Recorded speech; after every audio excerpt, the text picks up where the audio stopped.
So I used to do a lot of drugs, like pretty much everything you could think of. It was all I thought about in high school. Like before I was a Christian, you would have never guessed. I mean, maybe you see me wearing the Jesus shirts now, but I did a lot of drugs and that's all I really cared about. So I know firsthand that coffee is not much different. It's starting to rain, so I gotta be a little careful, but I stopped drinking coffee about 2 weeks ago because I didn't like the way it made me feel. Well, there's a bunch of reasons, and I'm struggling to get my car right now. Ooh, this is what I came to get. The dark roast dandelion tea. Tastes like coffee, but it's not coffee. Thanks to Dave Poole for putting me on this. Is there really only one left?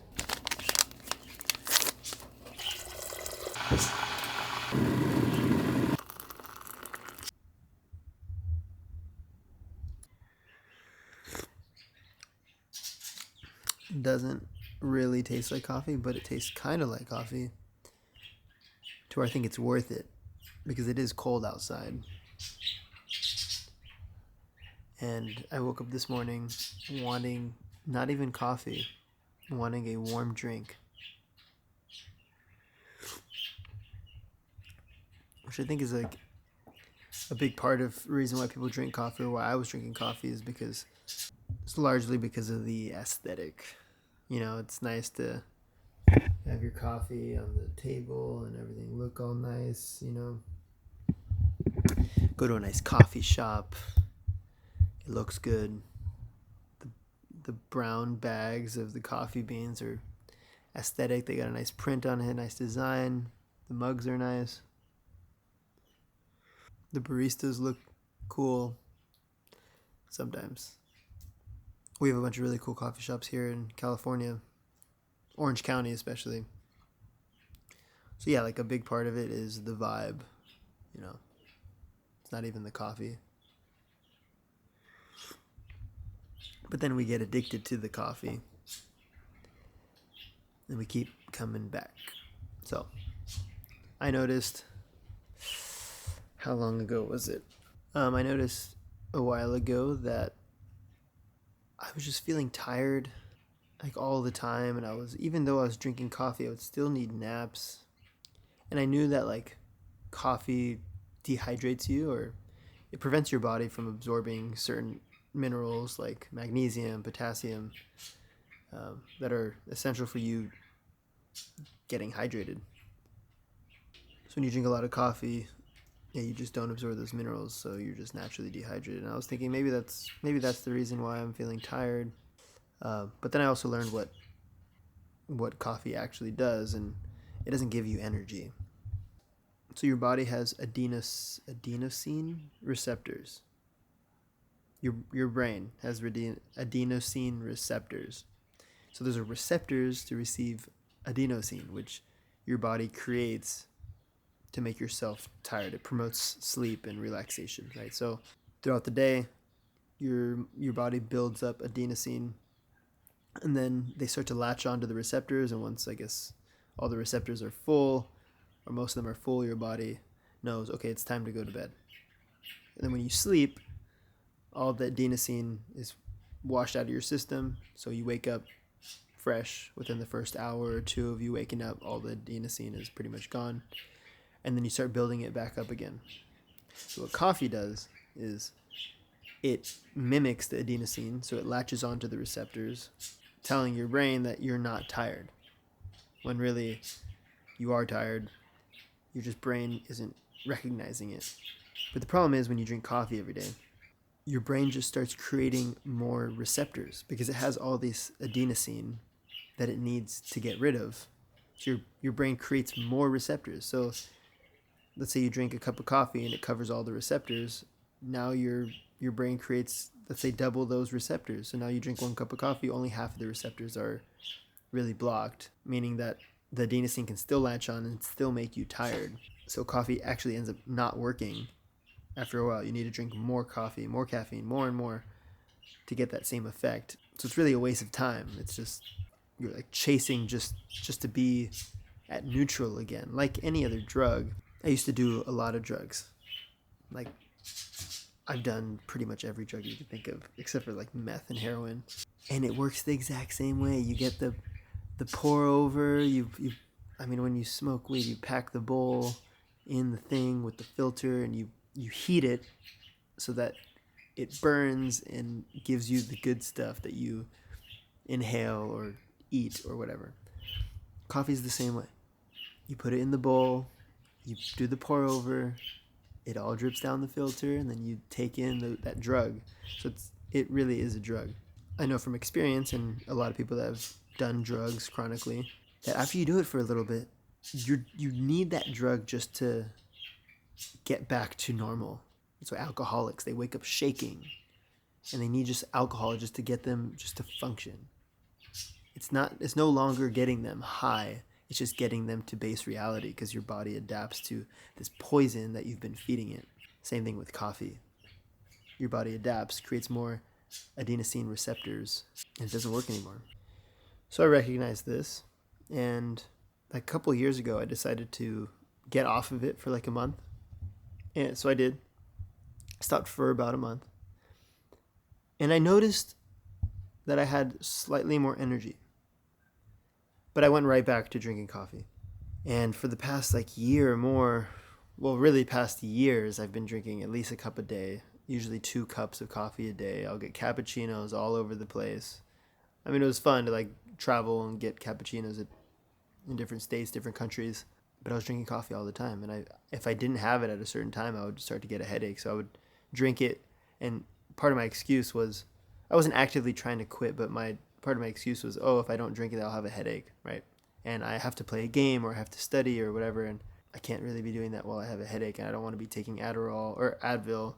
But really, like a month ago, my volleyball season ended, so I can't make that excuse anymore. I can have a headache, and it's not really going to affect me. I'm not in school. I don't have any games.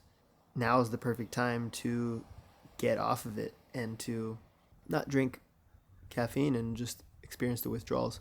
I started weaning off of it, went from 2 cups a day to 1 cup, and then I'd make my own pour overs and put half the amount of grounds in it. And then I started eating chocolate, which has some caffeine at the very end, just to ease a little bit of the pain.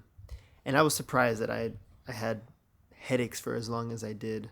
I feel like about a week every day having just a minor headache. And I just felt tired. I was just kind of tired all the time. But what I noticed, even just a couple days in, was my legs started jumping.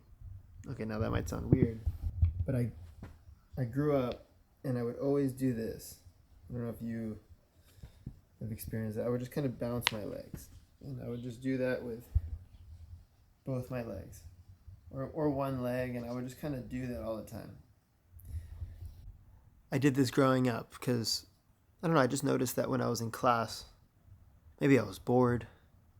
I thought it was because I was bored. Other people thought it was because I had ADHD or whatever, and went to the doctor and they said I don't have ADHD, which I think is a complete scam, but just to put kids on medication.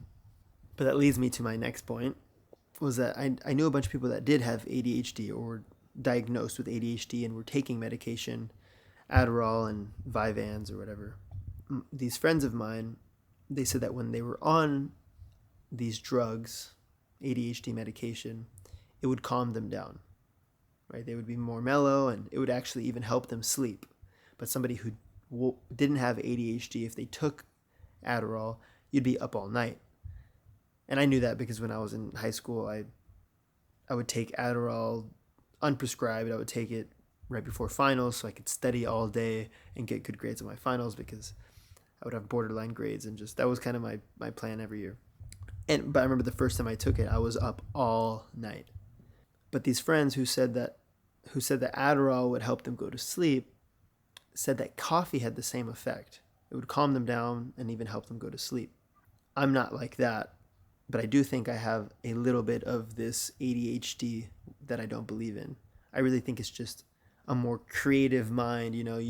Creative people's minds are always jumping around, because in order to be creative, you're bringing 2 separate ideas together, 2 different things that have never been brought together, or you're bringing it together in a way that hasn't been done in a unique way. So you have to be thinking about different things all the time.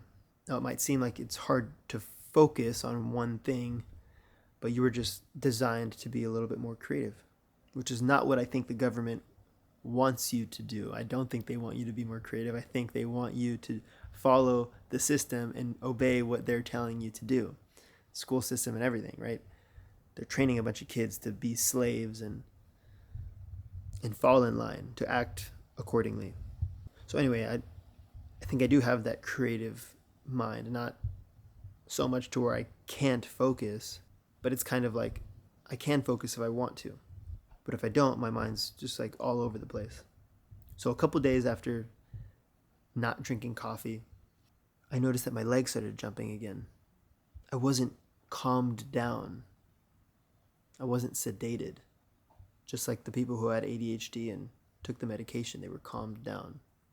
And coffee was having a little bit of that effect on me, really suppressing my creative side. And I've noticed the past few weeks that I've been way more creative. I've been able to actually focus better, focus on one thing for longer. Now, it doesn't mean that my mind isn't all over the place, but I'm more productive. Right? I'm using that for good. I have a little bit more energy. I'm just like a little bit more emotic. I just invented a word, but I'm more expressive now, which I was feeling a little bit a couple years ago when I went off caffeine for a month. I'm dancing a little bit more. Like when I grew up, I was always just like kind of like dancing around, and now I feel like I'm doing that a little bit more again. Now, but this change is subtle. It's not like an insane change, and that's why caffeine's legal, and that's why people don't really think of it as a drug, because it's not a mind-altering drug to where you're perceiving reality in a completely different way. Like when you're on weed, it's like you can't even describe what that is like, but everything you perceive is just completely different. You're in another planet. Same with LSD or whatever. Caffeine's not like that. It's subtle enough to make you think you're not high. It has enough of an effect to change your personality. And I know a lot of people aren't even affected by caffeine, but this is for those who do feel the effects of caffeine. It had been so hard for me to sit down in my room for more than an hour. Even an hour was hard, but let alone 3 hours, 4 hours, 8 hours was so like impossible for me. The past past 2 weeks, I've been able to work for like a few hours straight with few breaks, working 10 hours a day plus. And I think it's because I stopped consuming caffeine. So it's nice to have a warm drink. This drink's kind of gross. Maybe it's not hot enough, but what other warm drink can I have? Like most teas have caffeine. I could have like chamomile tea. This dandelion teas just tastes like crap. Keep drinking it though because it's warm. It's kind of gross though. So if you feel like you are struggling to focus, if you feel like you are lacking energy, I would recommend trying to quit caffeine. I think it's the best decision, one of the best decisions I've ever made. And I think this time I'm going to quit for good.